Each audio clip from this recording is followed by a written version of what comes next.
Ladies and gentlemen, we'd like to welcome you today to our presentation on Lawrence Kohlberg and his theory of moral development.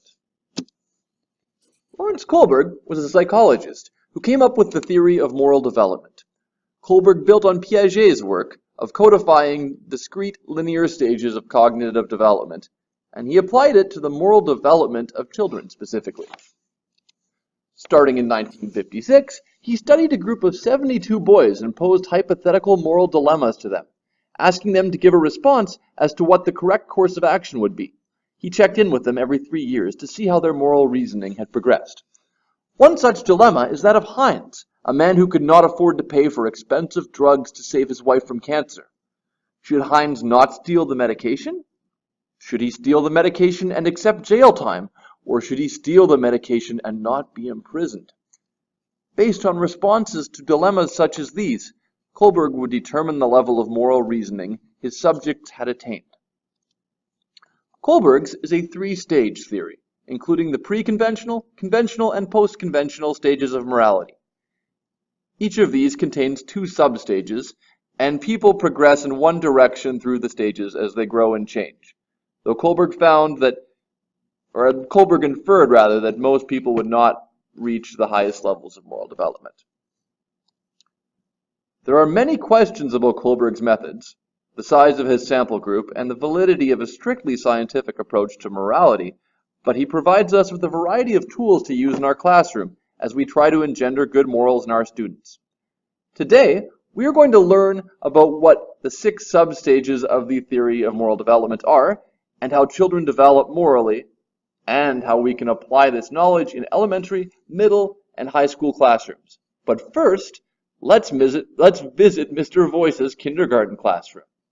He's preparing to teach the kids about the theories of Lawrence Kohlberg. Hello, boys and girls. How are we today?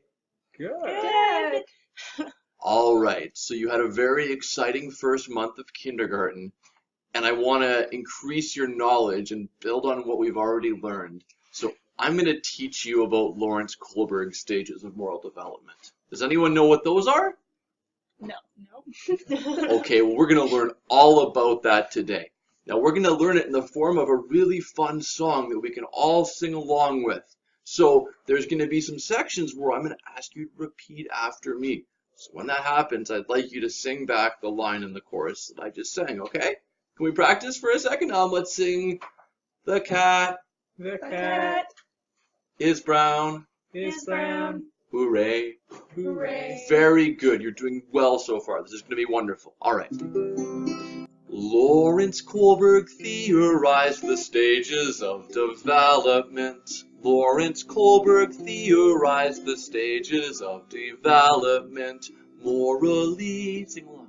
Morally. Yeah, very good. So that we can transcend transcend the limits of both selfish and conventional morality. Each stage is comprised of 2 substages of morality. Selfishness accompanies a younger child's mentality. It's okay, I don't hold it against any of you guys.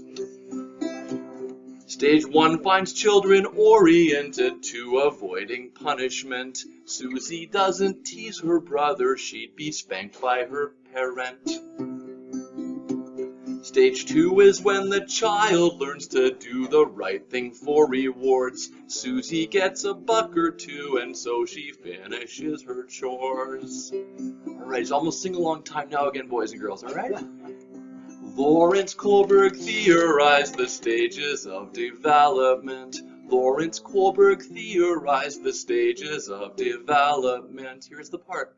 Morally, so that we can transcend the limits of both selfish and conventional morality. Lawrence Kohlberg theorized the stages of development. Older children orient themselves towards authority. They seek to please and to uphold, displaying outward decency. Stage 3 is oriented to approve approval and appreciation. Sue will be a nice girl 'cause she's seeking adult validation from her mom or dad. Stage 4 is law and order, and the child seeks to follow rules. Sue wants the building to stay clean so she will not deface the school. Graffiti is bad, boys and girls.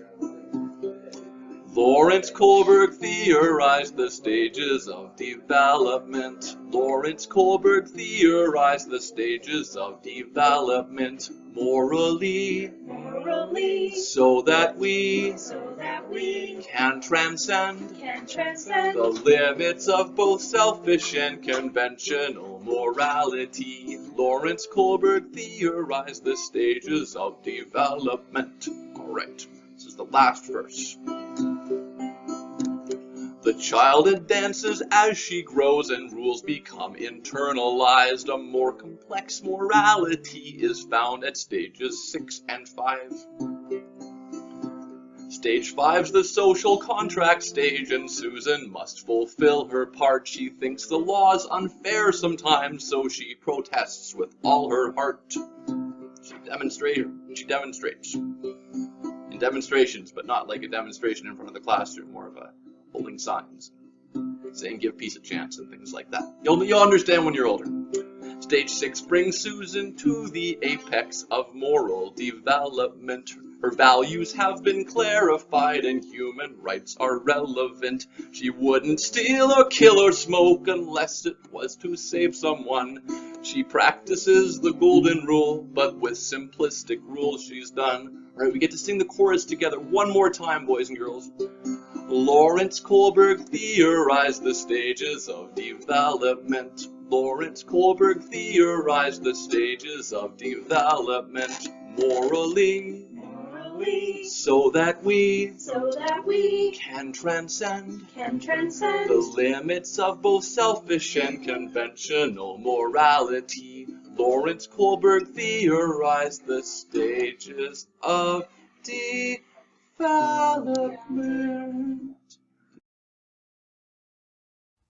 Elementary school. Pre-conventional morality is most commonly seen in young children. The first sub-stage of this level is obedience orientation. In this first stage, children start to distinguish between right and wrong. Most young elementary students are in this stage. They will obey rules because they come from an authority figure with the power to punish them, such as a parent or a teacher. Children at this stage are egocentric. Their decisions are made to benefit themselves. They will obey authority to avoid punishment. A simple application used in this first stage is a classroom contract that each student signs, which incorporates the rules of the classroom. To make it more effective, the students can assist in creating the rules for the class. This increases the likelihood of them following the standards. The second stage is the rewards exchange orientation. In this stage, children begin to develop an understanding that the authority's rules are not absolute. They begin to realize that everybody acts based on their own self-interest. Egocentric beliefs continue at this stage. Children seek rewards for obeying rules. They begin to look at reciprocity, as in you scratch my back and I'll scratch yours. They also begin to understand reciprocality, that there are viewpoints other than their own, but they will look to satisfy their own needs before thinking about the needs of someone else. A common classroom application for this stage is adding stickers to students' work. A teacher could also hand out tokens to students that present good work or good behavior. To get students to better understand reciprocity and different points of view, you can create a play based on a moral story such as The Boy Who Cried Wolf. Acting these stories out is exceptional for teaching morality from different viewpoints. Have the children role play as various characters so that they can understand a variety of viewpoints. Middle school applications of Kohlberg's theory of moral development. As children move into adolescence and leave elementary school for middle school, they often will simultaneously start moving from the pre-conventional stages of moral development to the conventional stages. In stage 3, they will start acting as the nice girl or boy, meaning that they will do good to please authority figures and receive approval. After stage 3, they may move on to stage 4, where they will be oriented towards law and order, where rules must be followed to ensure that chaos does not ensue. Kohlberg developed not just a theory, but also a method of how to properly apply his theory within a classroom setting. He suggests that teachers should give their students dilemmas to think about and develop their moral thinking, which is also ideal in promoting adolescent growth, an important thing to think about for middle school students. Kohlberg says that giving students dilemmas will lead to them entering a state of disequilibrium. This in turn makes them feel confused and disturbed, which will lead them to figure out their own personal stance on difficult issues and to grow in the process. The goal of his moral method is to have individuals trained to solve dilemmas as they face them, leading to an entire society that is more able to cope with these dilemmas. In terms of how exactly to teach moral development, Kohlberg tells teachers to practice the Socratic method, which he tested in a social studies junior high classroom. The Socratic method is a 5-step procedure. The first step is to introduce and clarify the dilemma and any pertinent facts and circumstances. The second is to ask students to take a tentative position on appropriate action. The third is to divide the class into small groups to discuss their reasoning. The fourth is to test and question the entire class. And the fifth is to encourage the students to re-evaluate their original position individually. Using this method, Kohlberg found that 1/3 to half the students moved up a moral development stage. To facilitate this growth, teachers must become questioners instead of lecturers, putting into practice the new paradigm of teaching. In this way, students can learn application skills instead of just rote knowledge and memorization. High school really marks a time where students are leaving stage 4 and beginning to enter stage 5. Stage 5 is the social contact orientation. So what is right for the greatest good of the greatest number of people? There's also stage 6, but most high school students don't reach stage 6 by the time they leave grade 12. But stage 6 is the universal ethical principles. So laws are valid when something is just, and disobey when the laws are considered unjust. At this stage, students usually know what is expected of them in laws in the society, and as a teacher, you really should begin to start challenging those ideas by posing dilemmas to them and helping them solve through this. By doing this, you are expanding their knowledge and beginning to help them form personal opinions, which will help them prepare to make decisions based on their personal beliefs and morals. The key component of Kohlberg's theory at this stage is that a teacher should not just recite moral things and expect a student to understand it.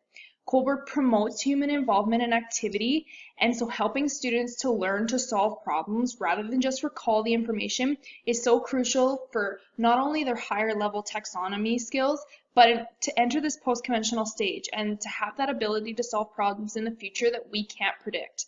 That's really a key drive home message with this one. And I really like this quote, equip them with methods that will allow them to continue to grow, like help them set them up for the future. This is just a couple ways that you can implement Kohlberg's theory in the classroom. Build an environment. Students don't just accept policies, but have a personal understanding and acceptance. They should be responsible for their own actions. Do skits, plays, videos, role play, make a class contract. Give the students a voice. Allow the students to argue why they should get a better mark on the test, why they didn't deserve study hall. Let them resolve conflicts on their own. Let them stand up for what they believe about a certain thing. By letting the students voice their opinion, you are allowing them to see that there are situations in which rules are not absolute. And sometimes through reasoning things, they can change the outcome. This is good for moral action development. Give the students the opportunity to see the other side of the coin.